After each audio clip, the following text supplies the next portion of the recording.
One of my personal challenges in my own kind of journey and growth as a leader was it was easy for me to judge other individuals or other teams saying like, oh, these people are only focused on optics, whereas I am focused on impact and execution, which are the right things to be focused on. And when you start with that sort of feeling, it doesn't create or make any room for true collaboration.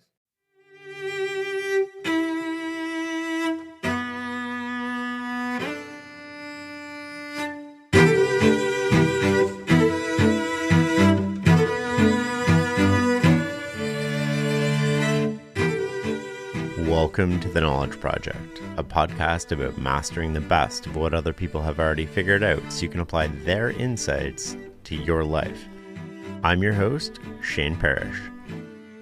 If you're listening to this, you're missing out. If you'd like access to the podcast before public release, special episodes that don't appear anywhere else, hand-edited transcripts, or you just want to support the show you love, you can join at fs.blog/membership.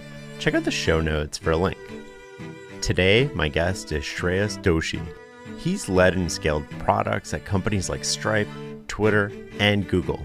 An early member of the product team at Stripe, he led some of the company's largest and fastest growing business lines, even establishing product manager as a function there. Today, he's an advisor. I wanted to talk to Shreyas because I often find when reading his work that we have similar ideas, but we approach them and come at them very differently. In this episode, we discuss the 3 levels of product work and where conflict comes from, the difference between evaluating and measuring something, what he's learned working at Stripe that he still uses today, the benefits and drawbacks of a writing culture, what he's learned about decision making that most people miss, how you can systematically grow your competence, the role of opportunity cost, the antithesis principle, the agency talent matrix, and so much more. It's time to listen and learn.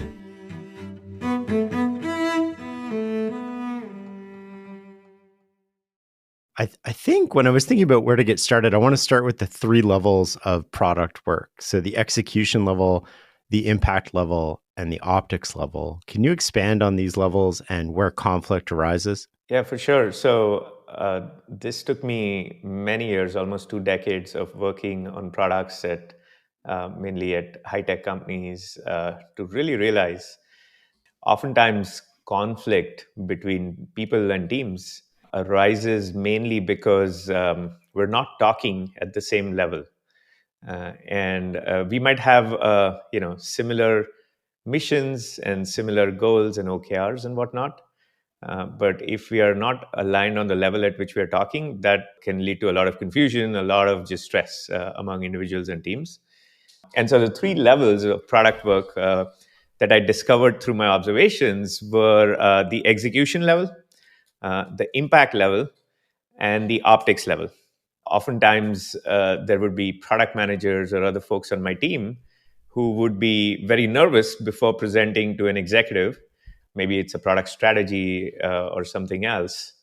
And they'd be very nervous. And so I'd have a conversation with them about hey, nervousness is normal in these situations, etc. But what's really going on? What is your real concern? And so they'd often point to past examples where they would say, oh, I was talking to the CEO in this last product review, and I shared with them exact details of how we can, make these goals more ambitious or whatever the case might be. And that just did not land with the executive. And I shared all the details with them, but I felt like they were confused, and now they've asked for this other product review. And so now I'm frustrated, right? And in that example, my observation is that, again, it's the case of people talking and expecting different levels, where somebody who's close to the ground, like a product manager or an engineer, you are fixated at the execution level, which is, what is it that I can get done in a short amount of time with the resources and constraints I have. Okay, so that's the execution level. But oftentimes in these situations, the executive, the CEO, wants to start at the impact level, right? They are more concerned about, is this product going to resonate? fine, we'll build the product, but how are we going to sell the product? Have we thought about compelling ways to do that? And how is this going to affect the company's brand? Right. So they want to start with the level of the impact, and they want to engage in a dialogue with you of how we can make the best possible impact. But then if you come into this kind of product review as the product manager, and you kind of drown the group in all sorts of execution level detail, which you think are the right things to share because these are challenges you're facing right now. If you lead with that, you are going to lose the audience. And this is merely just one example of where, like, executives are probably thinking at the impact level, product managers or engineers are thinking at the execution level. And I've also encountered team issues, inter-team issues. Famously, there are many organizations where two teams can't work together, and they complain. And each team complains that we can't work well with this other team. Even in those situations, I've often found that it's actually the leaders of the team that are fixating on different things. Maybe the leader of one team is very optics focused. So they are thinking about, what are the optics going to look like if we combine our forces together and work on this initiative? How can we make sure that my team gets the credit that it deserves for doing this work? And perhaps another team leader is more fixated on the impact level or the execution level. They sweat and they kind of litigate and relitigate a lot of details without really realizing that, oh, the conflict is present mainly because one is operating at the optics level and the other is operating at the execution or impact level. One thing that you said there that stuck out to me was they litigate the details. Are they litigating sort of like a different lens into the same problem, and they keep rehashing their point of view because they think the other person doesn't see it, but they're coming at it from a completely different lens? How do you get out of that? How do you become productive in that sort of litigation or argument then? Look, what we end up doing when we feel like that the other party is not listening is that we just keep repeating our message, and we do it louder each time, hoping it will stick, and it doesn't. And then we are frustrated that it doesn't. It's like, I've told you this 5 times, or we've had this meeting 3 different times, and I just don't understand why you don't get it, right? Like, that's at least the feeling, even if it's not vocalized. The real solution out of this is take a step back and recognize what is going on. Recognize that, oh, I see this other team is really concerned about the optics of the situation. So let me explore that more, right? Like, one of my personal challenges in my own kind of, journey and growth as a leader was, it was easy for me to judge other individuals or other teams, saying like, oh, these people are only focused on optics, whereas I am focused on impact and execution, which are the right things to be focused on. And when you start with that sort of feeling, it doesn't create or make any room for true collaboration.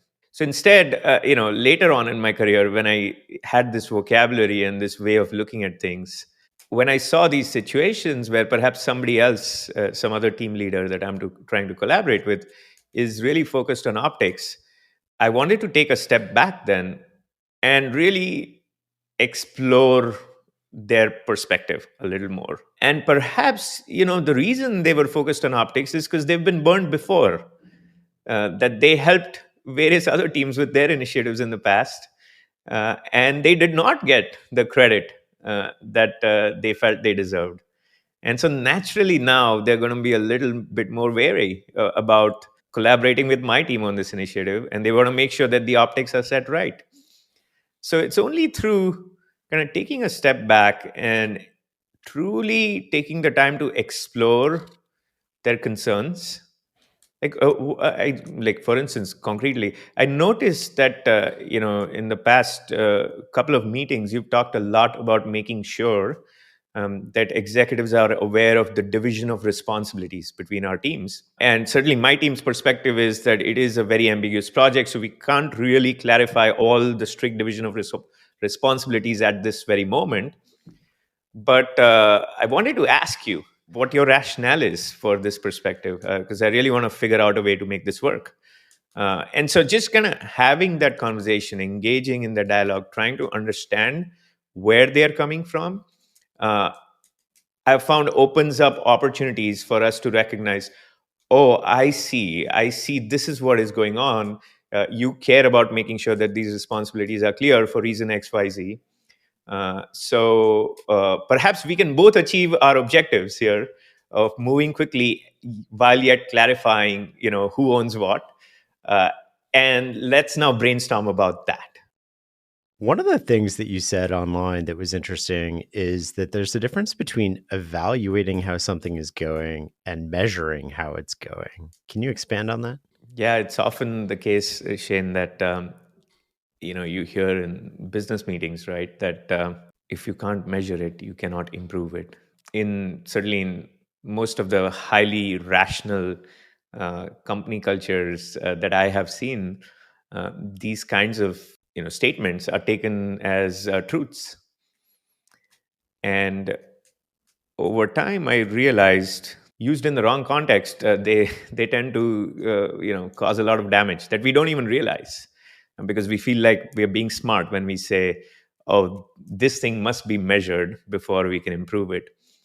Really, the way I realized some of the flaws in this thinking of you cannot improve something that you don't measure is kind of looking at my personal life and sort of evaluating. So I'm a parent, and so at one point I asked myself, am I measuring how I'm doing as a parent, right? Or am I measuring how I'm doing as a spouse? And while I had clearly improved in certain areas of parenting, I had not done any measurement there.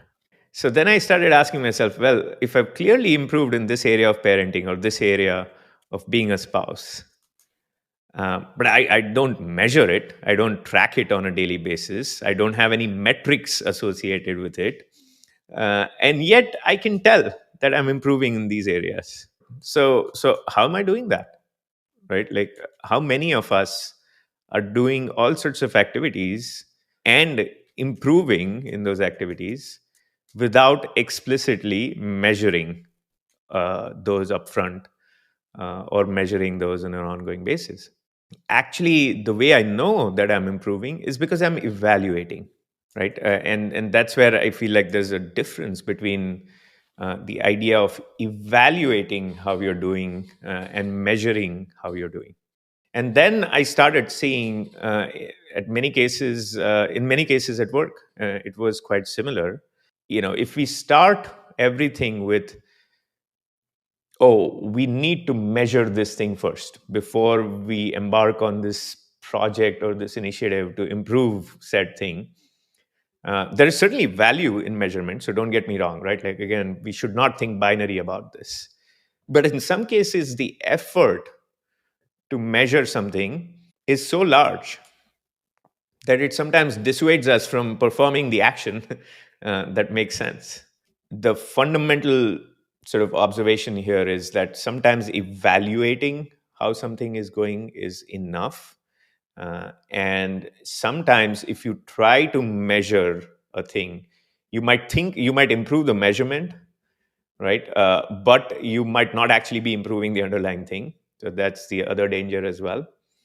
So anyway, those would be a couple of kind of core observations that led to this insight. Okay, but you're a manager or a product manager or a leader within an organization, and you have scarce resources to allocate. The organization has scarce resources. You have scarce resources on your team. Often, you need other people to buy into what you're doing with their, I guess, nod of approval, depending on where you are at some level.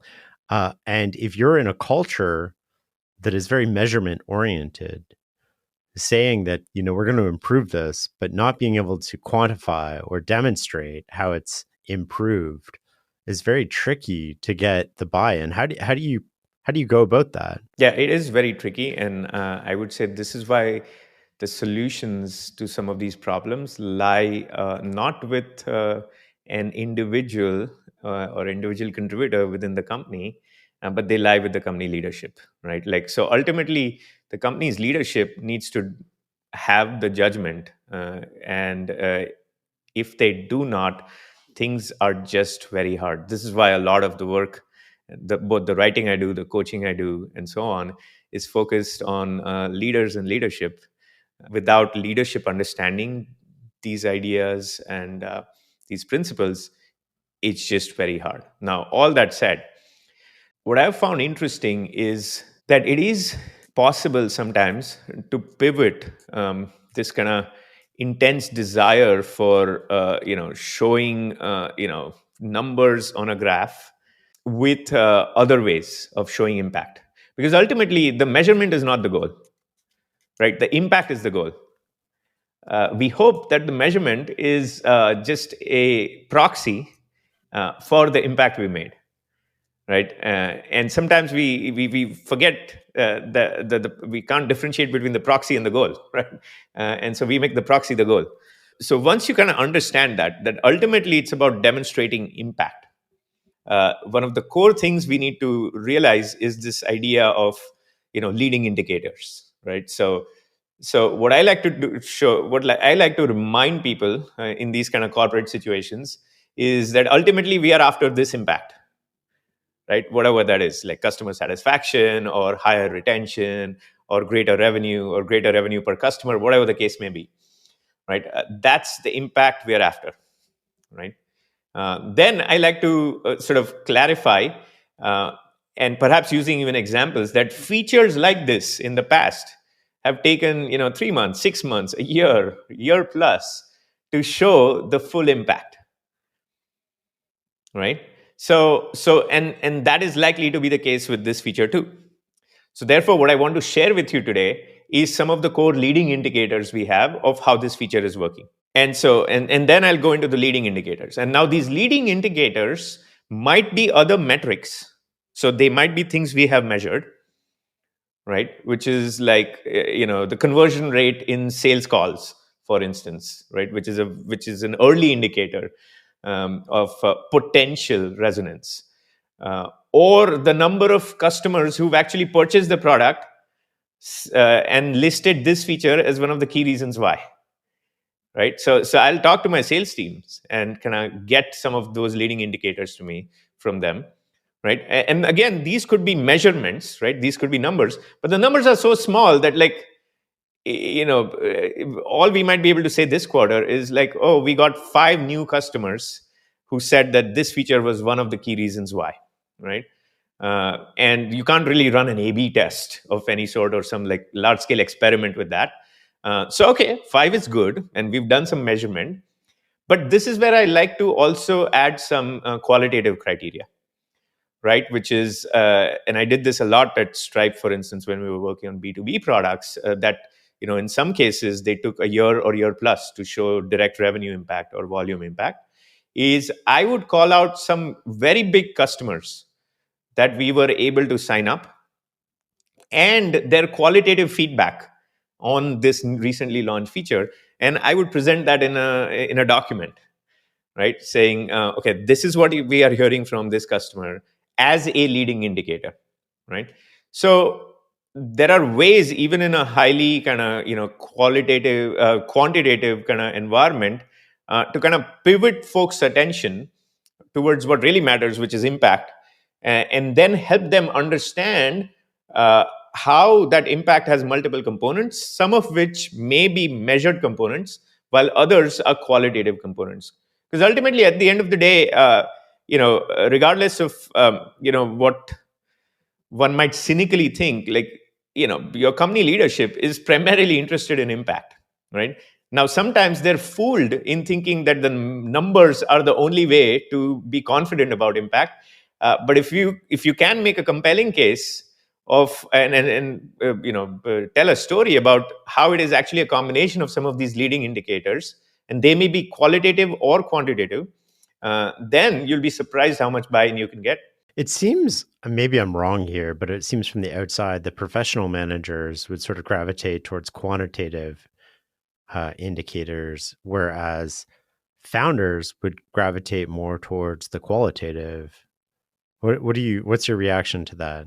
I think if we were talking about general patterns, that matches my understanding and my observations too.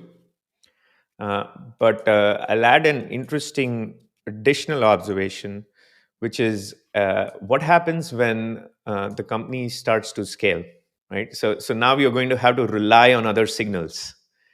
And one of the things that you might end up learning along the way is that, oh, yeah, so from this point onwards, you have to manage by the numbers, right? Because you're not close to the customer anymore. You don't have as much strong empathy for customers as you used to. And at certain scale, your instincts may actually be wrong, right? The instincts that actually worked for you early on may not work. The challenge, though, is sometimes some founders will kind of lose their way entirely, right? And they again they make the mistake of treating the proxy as the goal, right? And they lose sight of the real goal, which is impact.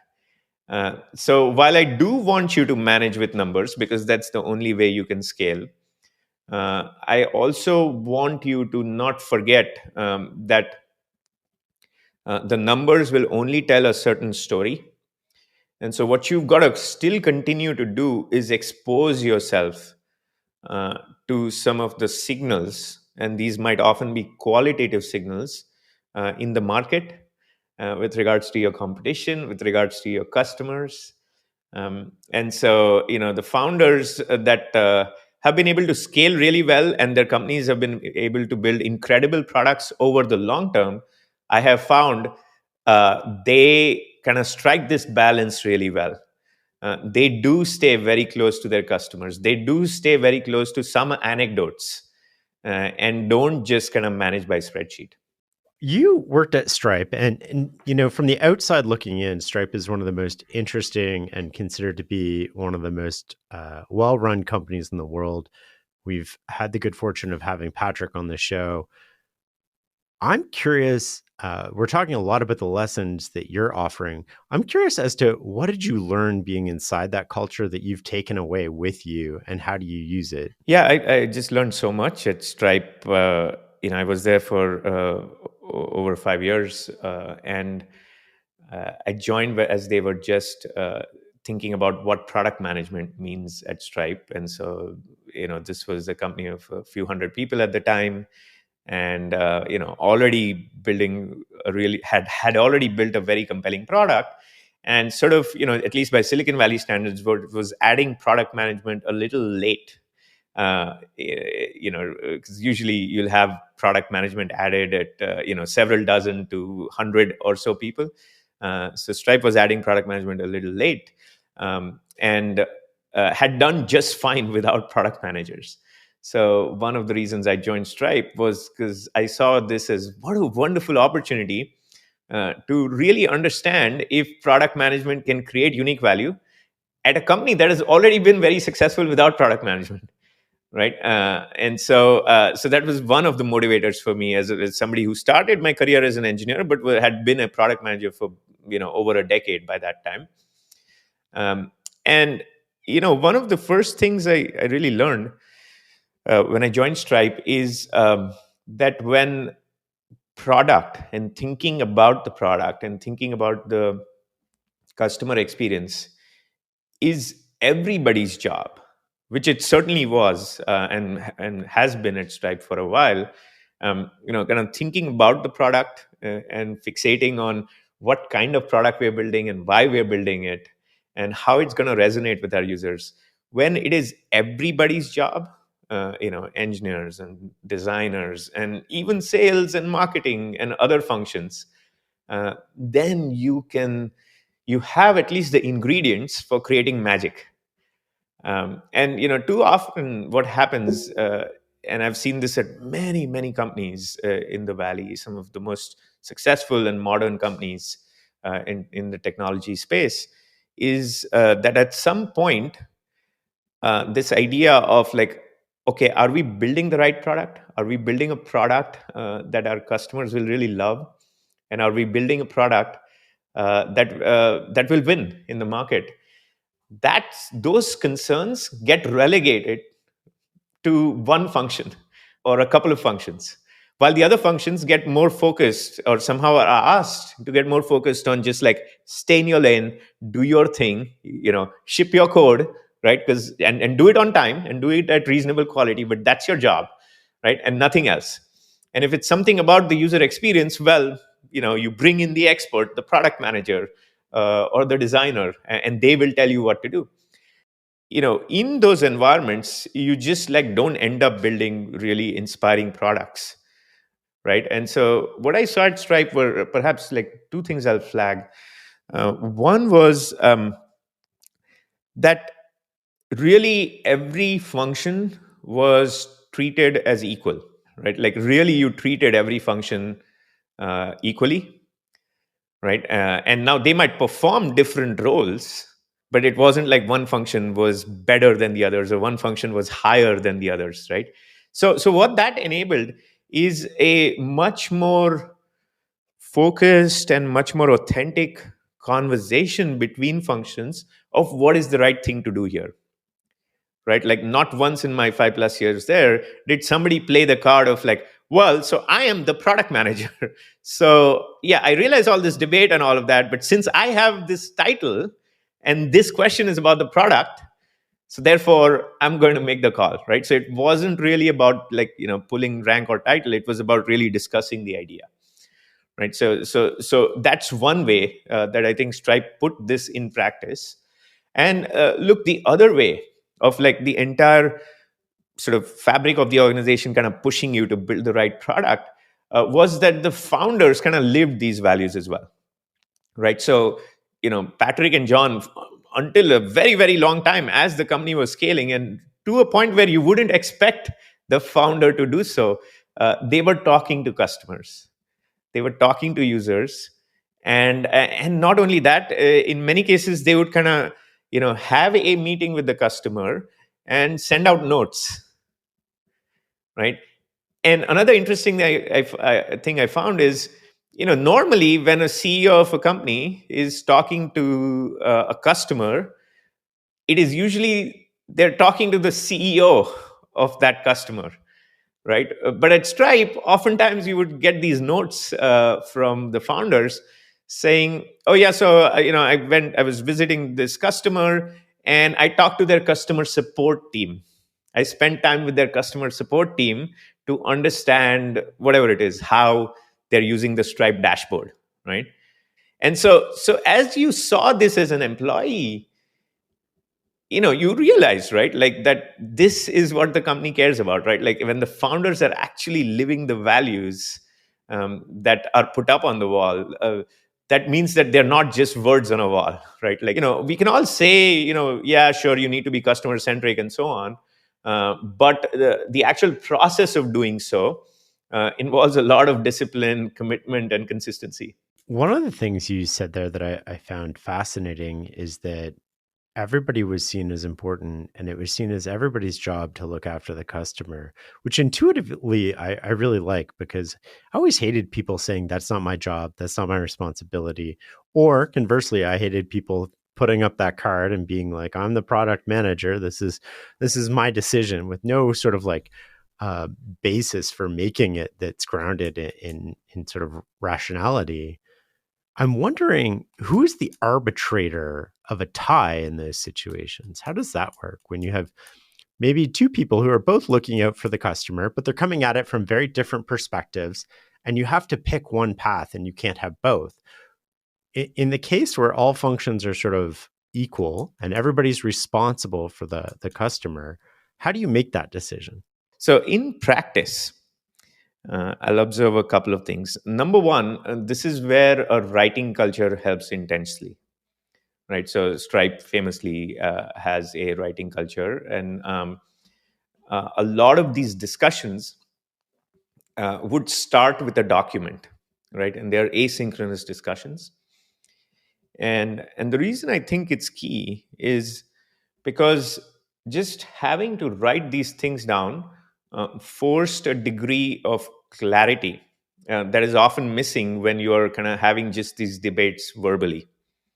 By forcing ourselves to kind of write down our thinking, it enables the reaching of consensus or a decision better than if we were trying to do it all just verbally in a meeting. Because again, oftentimes, when we are doing it in a meeting, there's also like other factors that come in, right? Like it's not just the lack of clarity and the lack of comprehension, but also ego factors that become quite prominent and dominant in how then we decide, right? So I think that just like that writing culture helped address a lot of this, where yeah, we might disagree, but now we understand the root of our disagreement better, because you're trying to optimize for this metric and I'm thinking of this other metric.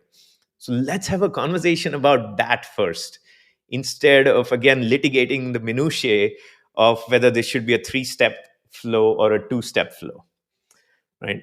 So that is one kind of mitigating tactic to this. The second one is, oftentimes, yeah, you kind of had to take this decision to somebody else, typically somebody higher up in the hierarchy, to make the decision, which is like, look, we've had this, what we call rigorous conversation and discussion, and it's all documented here in this Google Doc or what have you, uh, and we can't seem to decide. I think one of the reasons that it fails is because it becomes judgment based. And as much as people like to say that they make judgment decisions, they don't actually like to make judgment decisions because they like to have a lot of rationale behind, or numbers behind, or authority behind why they make a decision. And when the judgment is subjective, in this case, you have a tiebreaker. Somebody has to be an arbitrator of that, whether it's the founder or somebody up the line. But what they're really doing is they're exercising judgment. And that's where you get a lot of leverage from. When that judgment's correct, it's really powerful. And when it's not correct, it can destroy a company. Absolutely. I like to observe that, there's a difference between very good teams that operate quite well, and really great teams, the teams that are not only able to operate quite well on one project, but on multiple projects, and are able to kind of, cross pollinate, their goodness to other teams that they work with. Right. And my one of my observations about the core difference between a good team and a great team is the judgment of the leader of that team.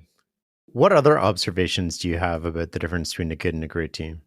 The first one is really the best way to describe it is, what is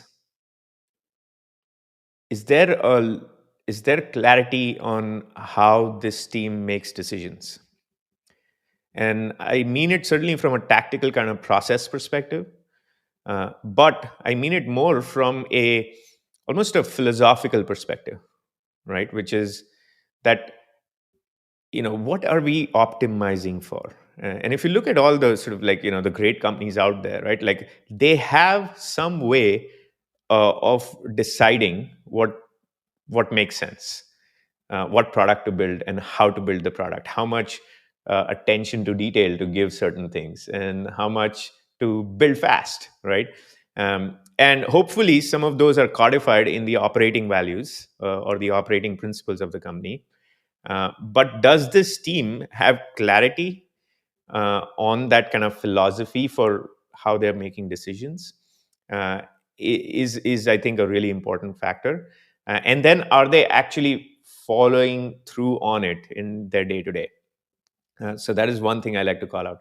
Second thing I like to call out is, to what degree is the team willing to bend rules? Right? I'm not talking about like breaking laws, because you shouldn't do that. But to what degree are you willing to bend rules? And there are teams that like want to do the right thing, that will follow all the rules, right? And they do it for two reasons. One is there is usually kind of a little bit is perhaps some insecurity, perhaps a lack of adequate courage on the part of the leaders of the team, But the other is being able to defend when things go wrong, right? So following rules is very comfortable, because if we follow all the rules and it doesn't work out, we can just point at the rules and say, look, we followed all the rules, we followed the process, we came to all the product reviews, we showed you all the mock-ups and all the intermediate artifacts as the rules said, right? And so therefore, now if this product failed in the market or failed to win, don't blame me, right? Like, I followed the rules, right? And this is how a lot of operators operate in organizations. I call that the McDonald's problem because, I used to work in tech as well, and people would do this all the time where it's like, I followed all the rules, I got the wrong outcome. And I would say, well, if all you do is follow the rules, you should be getting minimum wage, because what we're paying you for is judgment. You need to know when to opt out when that doesn't make sense or where it's leading down the wrong path. And that drove people crazy. Yep. Yeah, it's so interesting that people don't see that the reason they're getting paid the big bucks is, and the reason the way they'll create alpha for their team or for their company is through that judgment, right? Because if everybody could just follow playbooks, then they might be wonderful playbooks, but over time, even wonderful playbooks become the industry standard. So now, if you want to outperform, you need something else, and that something else is always judgment. And so, yeah, absolutely, that kind of like willingness to bend rules. And now the question is kind of, well, how do I know which rules to bend, right? That's the next question I get when I write about these things. And it's like, again, it goes back to judgment. One, I have quite a few on the list of like the attributes of good to great teams. But another one I'll share that is often not discussed is just high agency among the individual contributors of the team. Because I think like at some point, a team, say it's like 10, 20, 30, 40 people, 50 people more, it becomes really important, not just for the leaders to be ambitious and have good judgment and so on, but for the individual contributors to be very high agency people, where they feel that they have the ability to, and the sort of desire to influence outcomes, right? And they are going to execute creatively to do that. And in some cases, they are going to bend rules. And in many cases, most teams have constraints, right? Whether they're staffing constraints or funding constraints or whatever else. And it's this ability of at least a few individuals on the team. You don't need the entire team to be extremely high agency, but the ability of at least a few individuals on the team to have and embody this high agency approach, such that, oh, actually, yes, we do have this obstacle, but here's how we're going to creatively execute around that obstacle in order to make impact. So those would be a few items I would share in terms of kind of that difference between good and great teams. We're going to go back to writing in a second, but we just hit on the agency. So I want to go down a rabbit hole here, which is you came up with the agency talent matrix. Wondering if you can explain what that is and how you use it. Yeah, and so as I was thinking back a few years ago about like the people I've seen that have outsized outcomes consistently, both for themselves and for the teams and the companies they're part of, I realized that there were some patterns between those individuals. That's when I came across this term high agency, which I believe Eric Weinstein coined the term. And essentially, it's a high agency is about. It's basically about doing certain things, taking on hard things without waiting for conditions to be perfect, or otherwise blaming your circumstances. I wanted to kind of marry this idea of high agency that I came across with the idea of your talent, right? The degree of talent you have, or the degree of competence, whatever kind of term we use there. And so then you can kind of start to imagine this, 2x2 matrix of like, low agency high agency on one axis, along one axis, and then low talent and high talent along the other axis, right? And so you get this kind of these kind of four quadrants, if you will, where if you have low talent and low agency, right, then you are going to be a cog in the wheel. You're going to perform some undifferentiated work, and maybe that's essential work, but whatever work you do is not really going to substantially change or improve the trajectory of the team or even of your own outcomes, right?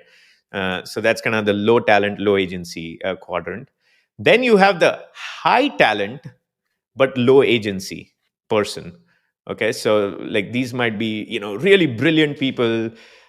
Maybe they went to really amazing schools, they have great pedigree, etc., etc. But and we've all worked with such folks over time, where they have tremendous potential, but somehow there is probably something that's kind of stopping them, and they're often kind of looking around them and complaining about, well, but this is not right, and but like we don't have clarity on the cross org goals, and we don't have we don't have the resources we need, and we don't have the cross org support we need, and the cross functional support, etc., etc. And look, like, pointing these things out by itself, I don't think is a bad thing, right? Like, you will need to confront the reality of your situation. But what happens to kind of when you have low agency but high talent is you have the ability to point these things out, but you don't quite demonstrate the drive and the resilience, the confidence, and sort of the creative execution to do something about it, right? You're waiting for conditions to be perfect. And you have this fantasy in your head that when conditions are perfect, I will be able to achieve the potential of myself or my goal of my team. So that quadrant I call the frustrated geniuses. There is no situation that is ever going to be up to the standards of perfection that they're hoping for. Then you also have the high agency, but perhaps low talent group. And that group I call go-getters, right? So these are folks that are just like, they're very ambitious. They want to get things done. They are, often very creative. They're very excited. They want to take on new projects. They have a high degree of optimism. But perhaps they're early in their career, right? And so they don't yet have the talent and the full competence, right? So go-getters is an interesting group. And like one other observation that I made over the years is that given generally, this is more a guiding principle than a rule, but like uh, given a choice between hiring a frustrated genius and hiring a go-getter, um, if it is a role that has a high degree of ambiguity, I would rather hire the go-getter than the frustrated genius, because I know the go-getter will work hard to resolve the ambiguity versus complain about the ambiguity. And in many ways, product management, the role I have done for many years, is a role whose primary responsibility is to resolve ambiguities and act in the presence of ambiguities. So for PMs, it becomes really important to kind of have this high agency. And then lastly, the last quadrant in this matrix is the high agency and high talent quadrant. And these folks, I just call them game changers, right? Like they change the game for the company, for the team, for themselves. Um, but the reality is that there are very few of them, right? So if you come across a game changer early in their career, you better hold on to them, right? And you better provide them with the opportunities and the support that is necessary for them to achieve their potential. And last thing I'll say on this topic is sometimes go-getters over time become game changers because with enough experience, now you can increase your competence. So you can go from perhaps on the low talent side to the high talent side just by virtue of having that much more experience. And so again, in many cases, for certain roles, I would rather prefer a go-getter who's perhaps a little bit lacking on certain experience factors, because I've found that those experience factors can be rapidly made up for. I want to come back to the writing culture just for a second here, because I always think about writing as making the invisible visible. So you're taking your thinking, which largely happens in your head, and now you're forced to explain it to other people. Because you're forced to explain it, you have to walk through all the steps by which you arrived at your thinking.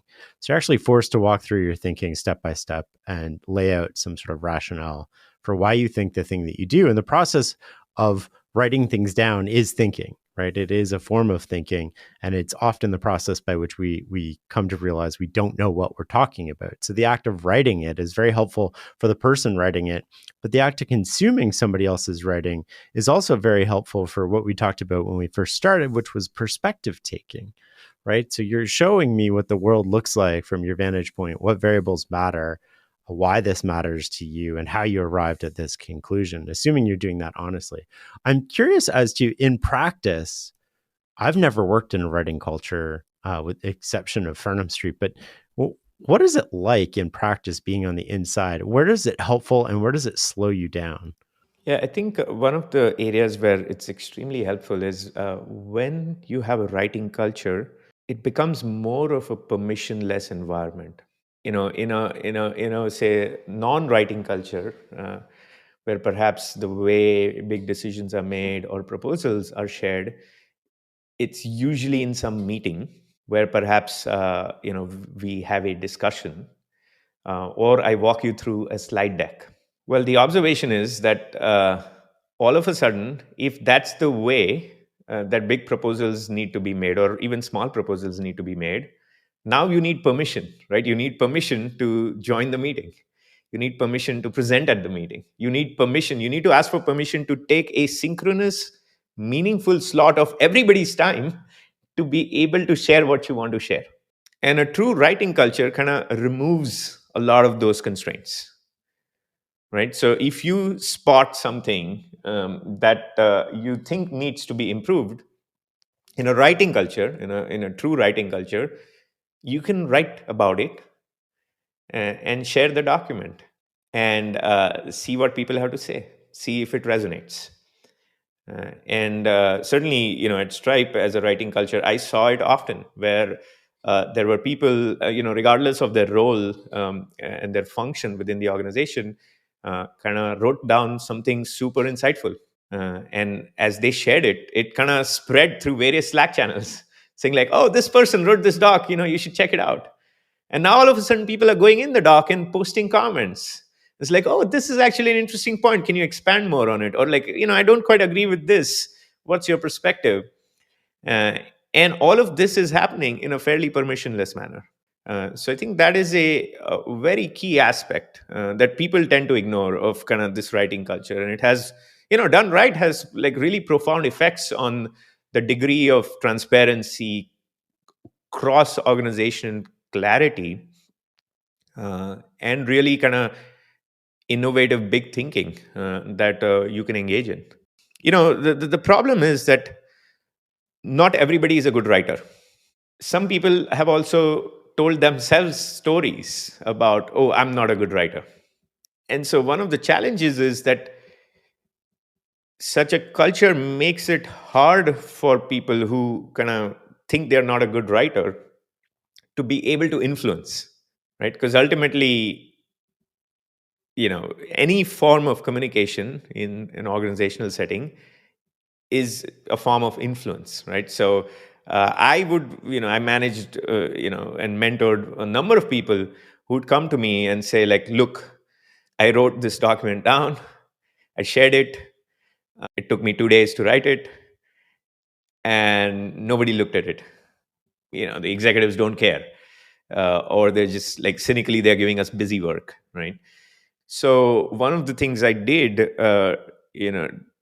in these situations is, and this was often situations where somebody on my team or in my org was kind of bringing me this problem of like, what do we do?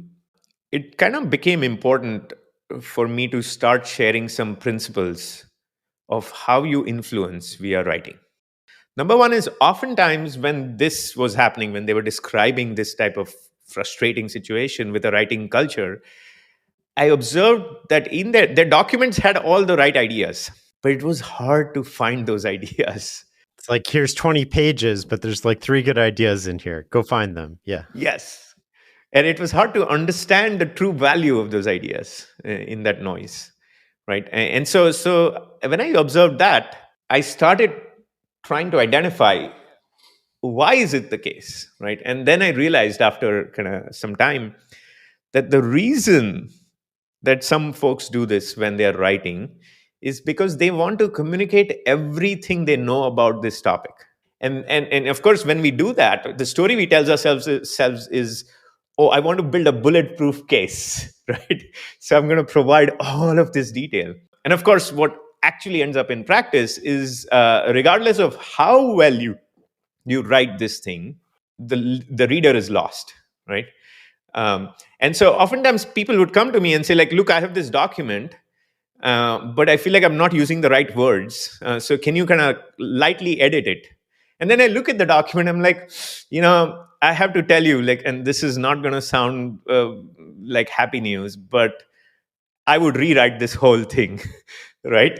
Because here you're saying, like, well, maybe you can just use a few better words, but the problem is not the words. We need to create greater clarity, and that means we have to rethink the structure. We need to write with empathy for where the reader is likely coming from, and that is much more work than changing a few words here and there. But once we kind of like start talking about it in terms of, no, the goal is not to communicate everything we know about this topic. The next step to take is then to ask, which is, what is the most important thing I want to convey, right? And start with that message in any kind of document and proposal in the work setting. Share that message very early on in the document, whatever that might be. Our core insight is X, and based on this core insight X, our proposal is that we do A, B, and C.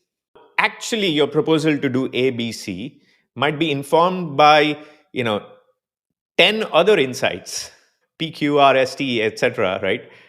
But that can come later, right? Or that can come in an appendix section, right? If for the more curious, right? But if X insight is actually the core insight, then that's really what executives need to know. It's not a movie, right? Like, lead with the best here. Don't build up a climate, like, don't build up for it, because most people stop reading. You have, I think, about 8 seconds to grab somebody's attention in an email or document at work. You got to use that time wisely. Absolutely. A movie is an experience. A book is an experience that somebody is creating. A podcast is an experience. And so similarly, a document that you're writing is an experience you're creating for your target audience. So it helps to be very intentional Mhm.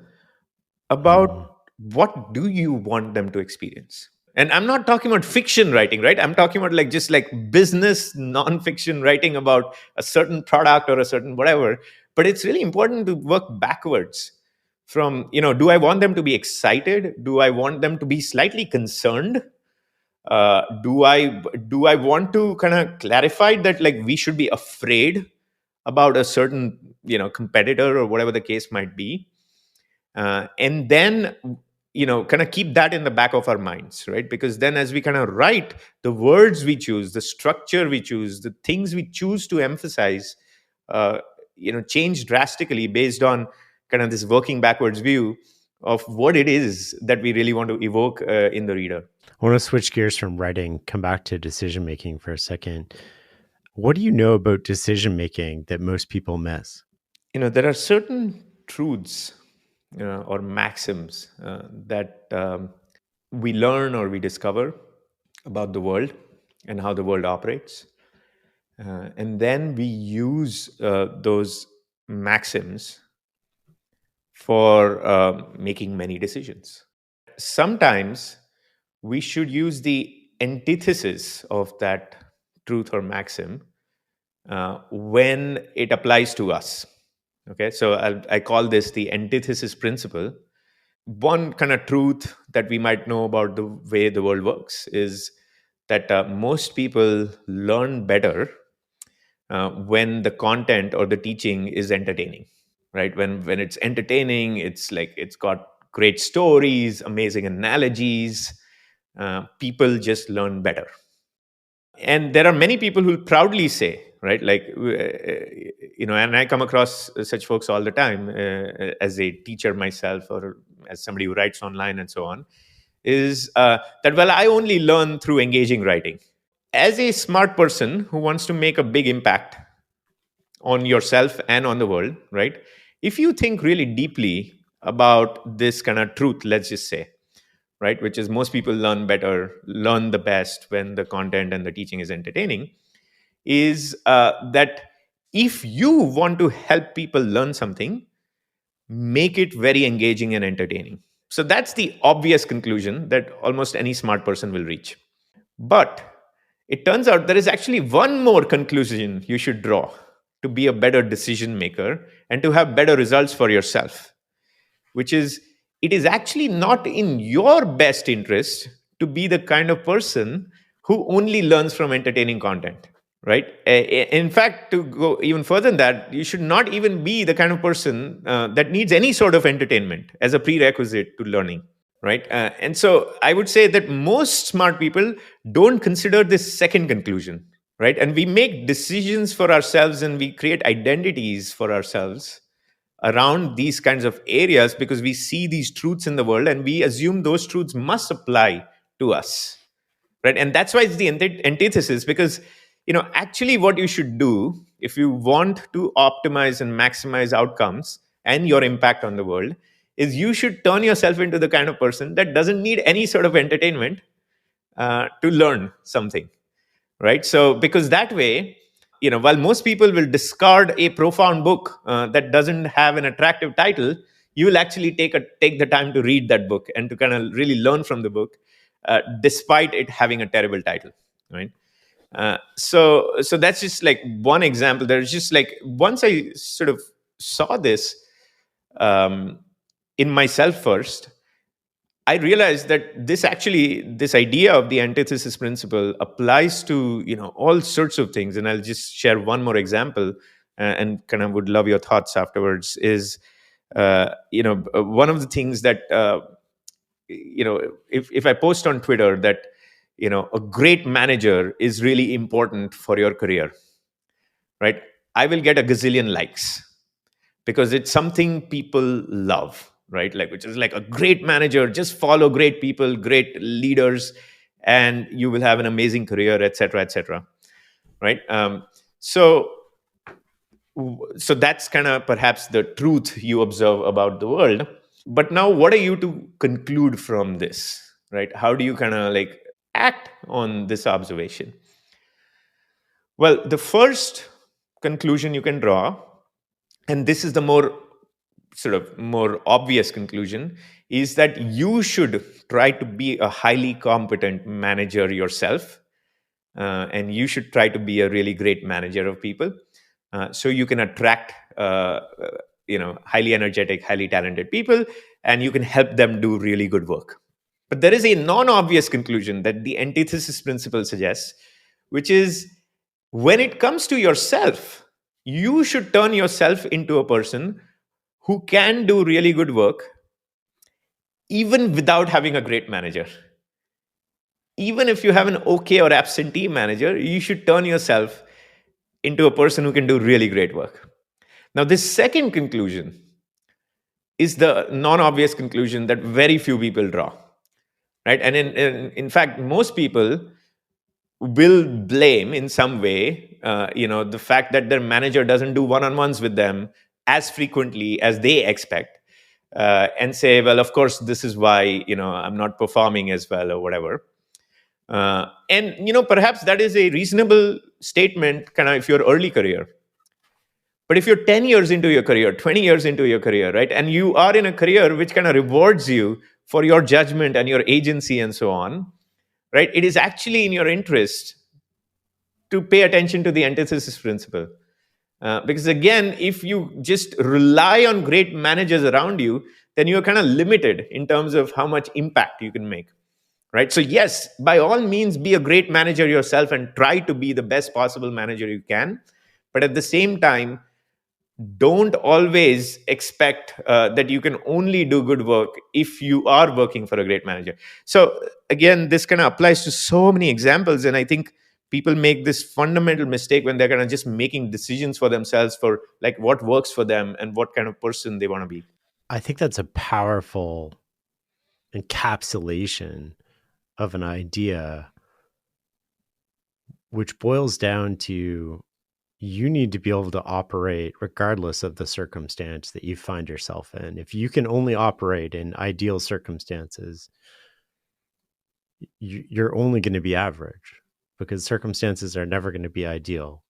And you need to find a way to operate no matter what the circumstances are. Yeah, and I think the challenge for many people is that the reason the antithesis principle is not extremely intuitive, and certainly it wasn't for me early on in my life, is because it requires us to embrace inconsistency, right? Like we just like habitually look for consistency. So the thing we observe in the world, we want ourselves to act consistently with the thing we observe in the world. But the antithesis principle says that the very fact that you made an observation about this thing in the world, the way the world works, and in all of its imperfect ways, um, it indicates that, yeah, sure, by all means, to have an impact and to be effective, you need to recognize the way the world works. But that doesn't automatically mean that you also embody that in yourself, right? Like, and perhaps just to kind of drive the example home, the first time I really realized this is when I was just kind of reading. We've all heard this kind of anecdote, and I don't know if it's true, but like it's the what is that? The idea that people form a strong impression of you within 7 seconds of meeting you, right? And so what that suggests is that, like, if you want to be influential, if you want to make an impact, you should work towards creating a strong positive impression, right, in the first few moments of any interaction. And I think many people do that, right? But when I started thinking about it for myself, I realized that, but wait, if I fall prey to that same bias, right, I am going to unfairly judge other people who are otherwise great, perhaps, but perhaps they did not make a strong, great impression in the first 7 seconds. So I need to actually follow for myself. I need to follow the antithesis of that when I am meeting somebody new, right? And again, that kind of inconsistency is not natural to us as humans. And so it kind of like we really need to be intentional about developing it. I want to ask you about how you think about opportunity costs as they relate to decision making. Yeah, most of us and most teams certainly are ROI machines. They are return on investment machines. And the way we evaluate things is evaluate work, whether to do a certain work or not. Is this going to provide us with a positive ROI? Right. And again, during my own career as a as a person who kind of was responsible for deciding what should we build, when should we build it, what should we build first, for a long time I used ROI as a core kind of way of thinking about the work we do. So it sounds good, but the challenge is, like, the formula for ROI is like, the value you got minus the effort or the time or expense you put in to get the value, divided by the effort, time, expense, right? Whatever the case might be. So it's a ratio, right? Now, whenever you have a ratio and you want to increase that ratio, so in this case ROI, you can increase the numerator, or you can play a trick and decrease the denominator, right? So you can keep the numerator constant, but if you just decrease the denominator, you can increase the ratio. And so I saw that tendency play out very often in making decisions about what to work on next, what to prioritize, how to think about our priorities. is oftentimes teams will gravitate towards things uh, where the denominator is small, right? So practically what that meant is, this is low hanging fruit, this is a quick win, right? Oh, it will only take one day to do it, right? Like, and then I'd ask, like, but what's the impact of it? Well, it doesn't have a very high impact, but again, because it's quick, let's do it, right? And so we get kind of really seduced by this kind of tendency to want to reduce the denominator. And what does that do? What that leads to is a lot of me too products. It leads to us kind of just meeting table stakes. It leads to kind of picking the safe things, because the safe things are easy to quantify, and they're safe because they're easy to quantify. And look, I have nothing against those kinds of improvements. I think those are important. Those incremental improvements are absolutely important. But I find that a lot of product teams, when they're making decisions about where to spend their time, they are solely working on those kind of high ROI things, and typically things which kind of just reduce the denominator. And they are afraid to pick up the ambiguous thing, which might have a very large return, but might require some effort, right? And might involve just working through the ambiguity. So that's when I realized that actually, a better way, when you're in a very high leverage role, a better way to think about these decisions is through the lens of opportunity cost, right? Where opportunity cost is roughly, it is the value you get out of the optimal option, right? Like and the value you got out of the option you chose, right? So the delta between those two, right? The option you chose and the value you'd get out of the optimal option, that's what kind of your opportunity cost is.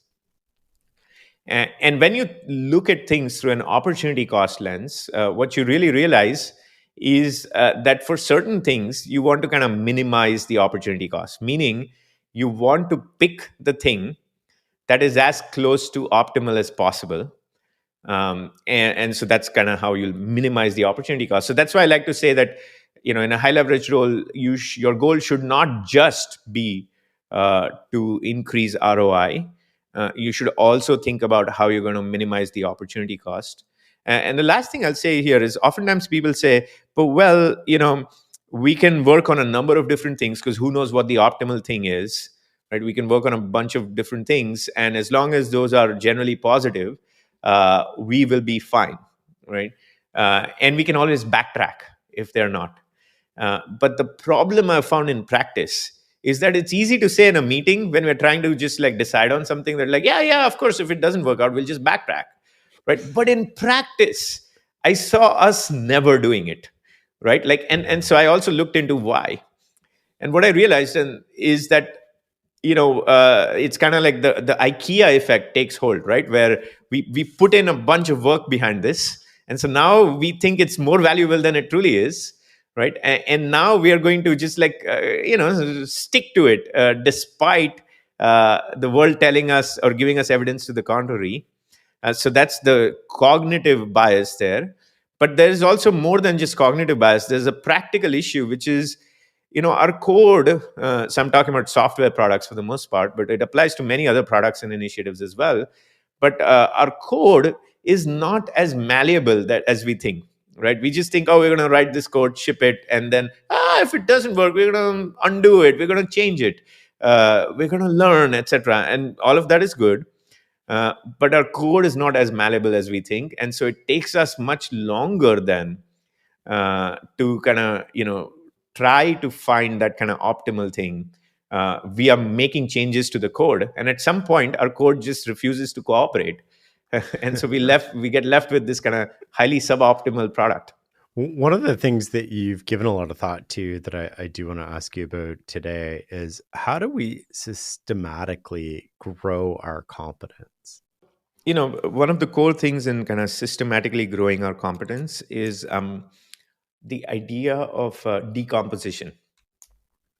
And anytime we say, okay, we want to get better at decision making, or in the product world, um, a version of that for product decisions is product sense, Okay, I want to get better at my product sense, which I define as the ability to usually make the correct decision about a product or a product feature, um, uh, whether it's macro or micro, even in the face of very high ambiguity, right? And so when somebody is confronted with something like that, and that being a core part of their competence, it is very confusing because, like, but what step do I take here? So that's where decomposition comes in very handy, because you can look at almost any area of competence and you can decompose it into its constituent elements. All right. And so let's take, in this case again, let's take product sense.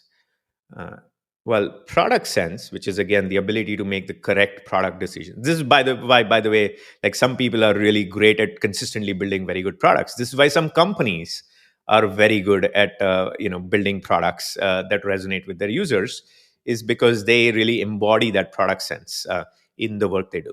Right. So, well, it turns out product sense has three components. The first is cognitive empathy, which is, do I understand how you think as a user, how customers think, how they approach situations, what will resonate for them or not, right? That is cognitive empathy. Second is domain knowledge, right? Do I understand enough about this domain, about the technology, about the market, about the competition, et cetera, such that I can make a decision that will differentiate us, such that I understand regulation and the limitations of what we can get done, etc. Right? So that's kind of domain knowledge. And then the third piece is creativity, and creativity is about taking these two inputs, which is cognitive empathy and domain knowledge, and turning it into a concrete proposal for what we are going to build. So you can have the first two, but if you don't have the creativity on your team, then you can take all those inputs, but you won't be able to convert those inputs into a compelling product proposal and a compelling UX and a compelling go to market approach and a marketing approach and so on, that will actually then resonate and lead to product success. So Yeah. these are the three components of product sense. So now if I want to increase my competence, grow my competence systematically, right, it becomes much clearer how I do that, which is, okay, in order to grow my product sense, I need to grow my cognitive empathy, I need to grow my domain knowledge, and I need to grow my creativity. Now, there are details of how you might do that, but the point is, now you have much more clarity on kind of this systematically growing your competence. One other tactic I'll share on this topic of systematic competence is, you have to understand, a lot of people think that the at some point in their career, they reach a stage where they start making the assumption that the only way that they'll grow their competence is through projects they do at work, which is, hey, I'm clearly doing all this work and I'm learning all these new things, right? And that's growing my competence. And absolutely it is, no doubt whatsoever. But the challenge is that what I ask people to do instead of just being focused on learning from projects at work is, look, you have 168 hours in a week, like, take some number of hours and call it your career time. And I don't care if it's 30 hours, 40 hours, 50 hours, 60 hours, 70, 80, 90, whatever. You pick some number of hours in a week, which is your career time. And your career time certainly involves all the time you spend on your work, on your projects at work, right? But let it not be 100%, right? I want you to carve out 5%, 10%, 20% of your career time. And I want you to allocate that time on learning outside of your work projects. Right. And this is something I personally did, like, since the very early days of my career. And I found that what happens is that kind of, even if it's 5%, like say 5% of 50 hours, right? So in a week, so that's 2.5 hours a week where I'm explicitly not learning just from doing projects at work. And what that does is that compounds like crazy over time, right? And the interesting part is, some people say, well, but I can't do it because I'm so busy at my work. right? I already like don't have enough time to do all the things I need to do. And now you're saying like take 2.5 hours less or take 3 hours less. But what they miss is that those 2.5 hours or 3 hours a week, if you invest consistently, will make you much more effective and efficient at the remainder of your project time, right? So you'll naturally just be able to do things much faster and much better in the time that you're spending on your projects, and in fact will take you less time now to do to have the same degree of impact. So of course the last piece here is this requires a mindset towards growth. This requires some degree of ambition, and this requires taking responsibility for one's own competence. And so those are prerequisites, right? Without those mindset changes, none of what I said will actually be put in action or resonate with somebody. Because if you are going to say, well, it's the organization's job to grow my competence, then sorry, it's not going to happen. Shreyas, this has been a fascinating conversation. We always end with the same question, which is, what is success for you? Oh, I love that question. Success, I define as the optionality I have with my time. And it took me a really long time to really understand this well, because I was always very ambitious as an individual. And so I wanted to be very successful. But when I achieved certain goals that I thought, worked towards my success, I was still left a little unsatisfied. And so I kept looking for this kind of what is success for me. And I finally cracked it in my very late 30s, which is success for me is time optionality. But particularly, it's about, am I able to spend the time I want to spend on the top three things in my stack rank of my life priorities? And so I have about like a few things that are like, buckets of my life priorities. So one is career, another is family, third is interests, fourth it might be friends, fifth might be community, etc. Right? So like I kind of like to think about these buckets in terms of like a stack rank. So at this point in my life, what are the top three things in my stack rank? Right? And that stack rank changes.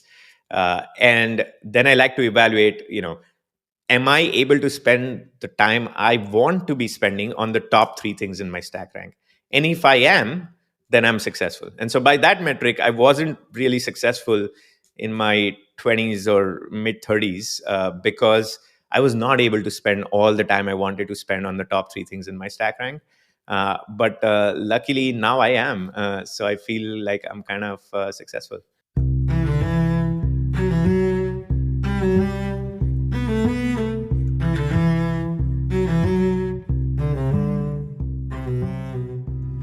It's a great definition of success, and I thank you for spending your time with us today. Thanks, Shane, for having me. It was really wonderful to chat, and long-time listeners. So really, really happy and honored to have this conversation with you.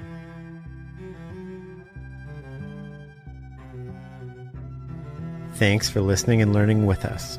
For a complete list of episodes, show notes, transcripts, and more, go to fs.blog/podcast, or just Google The Knowledge Project. Until next time.